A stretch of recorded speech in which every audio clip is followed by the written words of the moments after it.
Hola, este es el Consúltale número 5. Mi nombre es Alejandro Ruiz, soy psicólogo clínico, especialista en adicciones, trabajo como psicoanalista y voy a empezar a responder algunos comentarios también en este video. Comentario número 1. En un video respecto de las secuelas del consumo de cristal. Yo siento que hacen brujería y en mi ojo derecho veo los rostros de personas y siento que ellos saben lo que hago o pienso. Ayuda, consejo. Tenemos presente que pues es una plataforma que no está hecha para consejos profesionales ni ayuda profesional en estricto. Dicho eso, habría que tomar en cuenta que ningún saber humano es despreciable.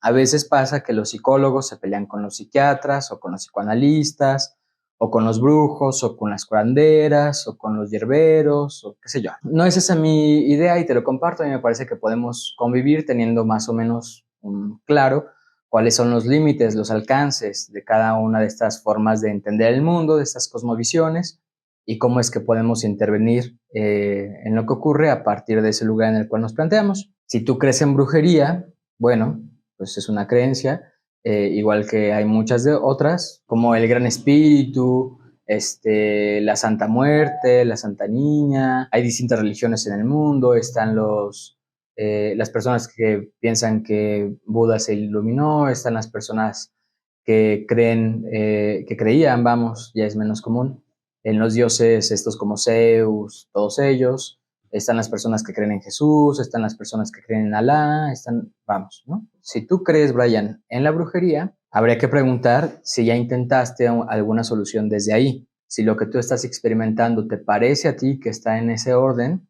pues podrías acercarte a una persona que se dedique a eso para que te colabore.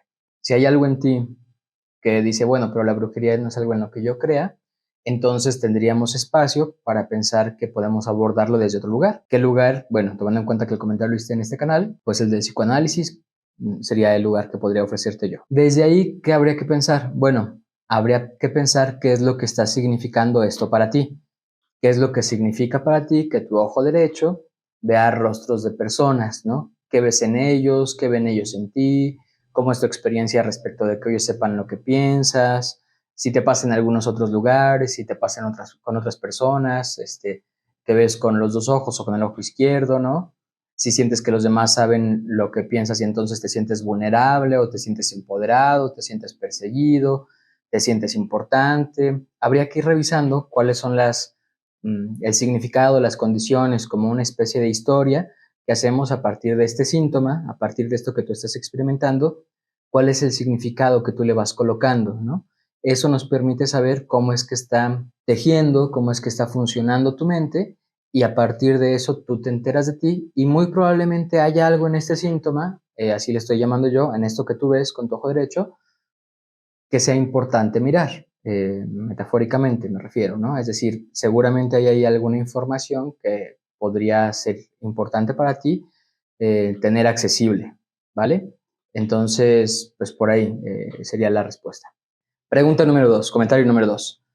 Yo solamente he usado cristal una vez, solamente hace como un mes, y lo usé por el ano porque no fumo, y hasta hoy no lo he usado de nuevo. Bueno, hay varias cosas. Una es, pues si decidiste no usarlo de nuevo, eso nos puede hacer pensar que hay poca probabilidad, al menos hasta ahora, de que se desarrolle una adicción. Esa es quizás sea una buena noticia, no lo sé. Respecto a la forma de consumo, que puede ser como lo más llamativo quizá de este comentario, pues sí, hay personas que no fuman y justo no fumar hace que tengan poco acceso o poca cercanía con ciertas sustancias. Si no se fuma, por ejemplo, es poco común que alguien empiece a consumir mota si es alguien que no fuma, ¿no? Porque la vía de consumo regular es fumar, ¿no? En cambio, si ya se han consumido cigarrillos, pues es más sencillo, digámoslo así, que dado que se conoce el medio de ingesta, se puede hacer uso de la mota, hacer humo de la mota. El cristal suele consumirse fumado, eso es cierto. Eso no significa que no pueda absorberse por mucosas, que sería el caso del que nos habla el comentario. Acá voy a aprovechar para decir que algo que ocurre mucho cuando hay consumo de cristal es que estas sensaciones que despierta el cristal comúnmente hacen que las personas lleven a cabo actividad, estoy buscando qué palabra decir para no decir sé, porque YouTube me lo censura, sexual, Entonces es muy común que tengan ese tipo de actividad de una forma poco cuidadosa, sin protección, por ejemplo. Y eso hace que, bueno, haya cierta probabilidad o cierta posibilidad de adquirir algunos virus, por ejemplo, el virus de inmunodeficiencia humana o, por ejemplo, hepatitis. No es extraño que algunas personas que se piensan a sí mismas desde cierto lugar en términos de género, cuando consumen, tengan prácticas que no corresponden al lugar desde el cual suelen pensarse en términos de género. Aquí este es un punto como muy interesante porque nos puede ayudar a preguntarnos si será que el consumo está posibilitando que la persona venza ciertos límites que tiene, quizá desde la moral, y entonces se permite hacer cosas que no haría si no estuviera en consumo. De hecho, hace mucho tiempo había una frase que decía que lo que se hacía borracho y drogado no contaba. Es decir, parece que, y en eso quizá haya que abundar en otro video, parece que se genera como una especie de paréntesis en la vida, como una especie de salvoconducto, como un tiempo fuera, algo así, y entonces ahí es donde la persona se permite hacer ciertas cosas. ¿Qué habría que rescatar de aquí? Bien, varias cosas. Una de ellas me parece que es que si yo estoy consumiendo algo, sería una gran idea que yo me pregunte qué es lo que me permito mediante el consumo y por qué es necesario el consumo para que yo me permita eso. Número 3. Mi esposo consumía cristal y fue internado en un C de rehabilitación y ahora que salió está con problemas de alucinaciones y no quiere seguir su tratamiento. Dice que él está bien pero habla incoherencias, actúa raro. En ocasiones dice que yo le pongo el cuerno, etc. Y es falso. Además de que tiene mucho resentimiento en contra mía y de su fam por haberlo anexado. Los anexos a mí me parece que no son una buena opción. Sí hay algunos centros de internamiento, de rehabilitación que tienen ciertas normas. A ver, ¿por qué es importante que un centro de este tipo tenga normas? Porque las normas, porque se dice mucho de eso, pero pues estamos en México mágico, entonces, como ¿cuál es el lugar de las normas en este asunto? El lugar de las normas tiene que ver con que nos permiten un mínimo necesario para suponer que no vamos a provocar más daño del que ya existe. De inicio, toda intervención desde la salud debe de, tanto como sea posible, asegurar o garantizar que no va a romper más de lo que ya está roto. ¿Sí? Si tú vas a hacer una intervención que tiene muy alta probabilidad de causar más daños que los que ya están presentes, pues no haces la intervención. Por eso es importante las normas en los centros de internamiento, porque luego pasan cosas como que mezclan hombres con mujeres y de repente se supone que no tienen contacto estos dos grupos por género, por sexo, y ya hay alguien embarazada, ¿no? Y dices, bueno, como está embarazada, se lleva 6 meses internada, y cómo es que tiene 3 de embarazo. Los padrinos, no todos, claro, pero hay padrinos que son abusivos en muchas formas distintas con las personas que están a su cargo, porque les prometen que ya las van a sacar o que si les dicen o les hacen ciertas cosas, entonces les van a dar alguna eh, prebenda, como alguna ventaja, más comida, un colchón, una cobija, menos maltrato, menos golpes, van a hablar con su familia para que ya la saquen o lo saquen, ¿no? Entonces, es por eso que es importante tener presente que los anexos son lugares donde no hay normas más que las que intentan colocar de una forma muy férrea, muy recia, muy intensa. Los exadictos, que son los servidores ahora, son quienes se hacen cargo de los demás. Entonces, pues es buena voluntad, es buena intención, pero con muy pocas herramientas, ¿no? Eso es un riesgo, ¿no? Las buenas intenciones son importantes, pero tienen límites muy, muy cercanos, ¿no? Alguien que no sabe cómo dar RCP, pues por más que tenga buena intención, pues no va a poder hacer ciertas cosas, ¿no? Alguien que tenga mucha buena intención, pero que no sepa, no sé, por ejemplo, cómo hacer que un niño saque algo que se le atoró en la garganta, pues va a tener muy buenas intenciones, pero si no sabe, pues esa vida va a estar en riesgo ahí. Igualmente, las buenas intenciones no necesariamente implican una diferencia como concreta. No es extraño que salgan resentidos. La última vez que yo compré el periódico en la ciudad en la que vivo, que es en Dolores Hidalgo, cuna de la Independencia Nacional, en Guanajuato, en primera plana decía algo de que alguien había sido anexado y que había salido resentido y que había, ¿cómo se llama? Privado de su vida a su mamá. O sea, pasan cosas feas, ¿no? La gente sale resentida, la emoción es muy intensa, el control de impulsos es muy pobre Entonces, cuando salen, pues se ponen en juego las vidas en algunas ocasiones de quienes les intentaron ayudar con buena voluntad, pero muy carentes de información o de recursos. Respecto de las alucinaciones, bueno, son un síntoma muy común. Que no haya consumo no significa que se retiren las alucinaciones. En ocasiones las alucinaciones sí son un efecto directo que se quita con la ausencia de consumo, pero en muchas otras incluso son cosas que se quedan, ¿no? A veces hay personas que llevan muchos años sin consumo y que siguen teniendo de repente alucinaciones o cosas así. Ya en otros videos lo he aclarado, no nos debemos de asustar, no es necesario que nos asustemos con las alucinaciones. Ver algo que no está es algo súper común. Si has querido mucho a alguien y ese alguien ya no está porque se separó de alguna forma de ti o porque ya no está en este mundo, es muy probable que le hayas visto alguna vez en el mercado, en un concierto, entre un grupo de personas. Entonces no nos escandalicemos por eso, es parte de un proceso que nuestra mente está ahí intentando hacer para acomodar cosas, igual que las ideas incoherentes, son parte de un proceso que la mente hace para intentar acomodar ciertos elementos. Tengan presente, por favor, siempre que cuando esta incoherencia se presenta junto con las alucinaciones, muy probablemente estemos en condiciones de hablar de esto a lo que hemos llamado delirio, y esas ideas entonces no van a ser algo que podamos trabajar con pruebas. Si alguien está delirando, no hay prueba que tú le presentes que vaya a sacarlo de ese delirio. Si dice que le ponen los cuernos, aunque eso no sea cierto, pues no es como que le vayas a enseñar el celular porque te va a decir, pues ya los borraste o tienes otro celular. No es como que puedas llevar a alguien a que le diga que no es cierto porque va a decirte, pues estoy de acuerdo con él, me están engañando entre los dos, esto es un complot. O sea, ten eso presente, así que ponte a salvo. Número 4. ¿Cómo un drogadicto prefiere las drogas que sus hijos y esposa? ¿Cómo? Pero dicen que no usan drogas cuando el juez y las pruebas salen positivas, pero lo niegan y siempre seguirá negando.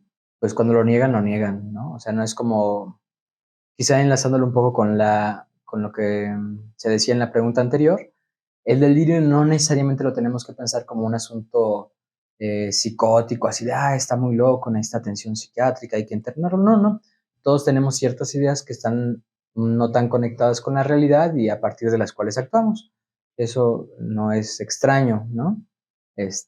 Pasa constantemente en algunas actividades que solemos tener, ¿no? Como cuando creemos en la mala suerte, por ejemplo, o en la religión, también podría ser, o cuando creemos, pues sí, como en esto de que lo que creas, lo que crees, lo creas. Tenemos todos pensamiento mágico, ¿no? Cuando compramos algo que está autografiado por tal persona, o creo que si yo me pongo unos tenis Jordan, entonces voy a saltar mejor, o me parezco más a Michael Jordan. O sea, pues todos tenemos pensamiento mágico, ¿sí? También las personas que se dedican a hacer ciencia tienen pensamiento mágico. Eso es parte de lo que nos hace humanos. No es algo que se nos vaya a quitar, no es un síntoma de nada necesariamente, no es un asunto de falta de, pues no sé, como de preparación o algo así. Las personas pueden estar más o menos preparadas con taco al pastor, pueden tener licenciaturas, carreras técnicas, maestrías, doctorados, postdoctorados, y aún así el pensamiento mágico va a estar presente, ¿no? Hay algo de pensamiento mágico en un adicto que está diciendo que no consumió cuando le enseñas el antidoping que le acabas de hacer, le dices, aquí dice que sí consumiste, y él dice, no, no, no, como si hubiera una fantasía, digamos esto, de que si lo niega constantemente, en algún momento se lo va a creer. Y bueno, o sea, esa fantasía tampoco es que esté agarrada del aire, está agarrada de un lugar en el cual en algún momento eso funcionó, ¿sí? En algún momento él decía que negaba la realidad, digámoslo de esta otra forma, y superponía a ella su narrativa y funcionó. Respecto a que prefiera a las sustancias que a los hijos de la esposa, habría que ver, ¿eh? Me parece que es o sea, sí creo que escucho de dónde viene esa idea, como si fuera una balanza y o un asunto de A o B, y escogen la que no tendrían que escoger, según nos puede parecer, que es la de las sustancias. Sin embargo, me parece que hay mucha información que podríamos estar poniendo de lado y dejar de escuchar. Hay muchas personas, yo he escuchado muchas personas, me han dicho, no me parece que sea una mentira, pues que sí, que quieren dejar de consumir por sus hijos, pero que no pueden, o por sus esposas, pero que no pueden. Es decir, no es cuestión de elegir, no es como que te ofrezcan, ¿qué quieres? ¿Clásicas o adobadas? Y que tú escojas. No, no, no, no es ese tipo de elección. porque el dejar de consumir implica un montón de cosas. Muchas veces procesos de identidad, formas en las que se experimenta la vida, el dolor psíquico, es decir, el dolor emocional, la estancia en un grupo social, la capacidad de producir más, muchas cosas, ¿no? A veces justamente es el nacimiento de los hijos lo que motiva que haya consumo de sustancias, ¿no? ¿Por qué? Bueno, porque es una experiencia muy estresante para algunas personas, porque la paternidad puede ser muy complicada, por ejemplo, me ha tocado ver en personas que crecieron en orfanatos, es decir, que fueron huérfanas, que luego se convierten en padres y pues es como muy complicado el asunto de cómo es que se inscriben ahí en el linaje, pensémoslo así, ¿no? O sea, si no sabes cómo te apellidas tú, cómo le haces el apellido, cómo hay cosas bastante complicadas ahí. Número 5. Dice un usuario o usuaria, la Biblia dice que somos vencedores. Bueno, ahí no sé a qué versículo está refiriendo. Entonces, ánimo guerrero, tú puedes dejar de fumar. Muchas gracias, los ánimos siempre se agradecen. En los comentarios hay muchas personas que consumen y a las que les vienen muy bien palabras de fortaleza. Yo lo consumí durante 2 años y me enteré que podía morir de cáncer. Eso es cierto. Cáncer de garganta, dice aquí, de pulmón, de lengua, estomacal. Hay que tomar en cuenta que hay 2 lugares en los cuales no te va a dar cáncer por consumir sustancias que dan cáncer, como el cristal, como el tabaco, como los humos en general, incluso cocinar con leña, que no es una sustancia como tal psicoactiva. ¿En qué lugares no te va a dar cáncer por este tipo de actividades? Pues en las células que están muertas, que son las uñas y el cabello. De ahí en más, claro, aumenta la probabilidad de cáncer entre más cercanía haya entre la sustancia y el órgano, pero te puede dar cáncer en cualquier lugar. Puede ser en el cerebro, puede ser en el dedo chiquito del pie, puede ser donde sea. Qué bueno que a esta persona, porque dice acá, y pensé que es lo más horrible que puede pasar, así que decidí dejar el vicio para siempre. Qué bueno que funciona esto. Hay que tomar en cuenta que no funciona para todos. Todas las personas tenemos historias distintas. Quizás si yo tengo una historia en la cual el cáncer es algo muy importante y me quitó, por ejemplo, a mi papá, que es alguien a quien yo quería mucho, pues sí, probablemente si yo tengo hijos, voy a tener una especie de identificación ahí y eso va a permitirme a mí dejar el consumo. Sin embargo, no funciona para todos ni para todas. Entonces, es importante tener presente que lo que ayuda a algunos, pues no es el punto clave, la piedra angular, el hito o la información que hace que todos cambien. Qué bueno que tú ya no estás consumiendo. Muchas felicidades. Gracias por dejar tus buenos comentarios. Y bueno, con esto termino Consúltale número 5. Cuídate, importas.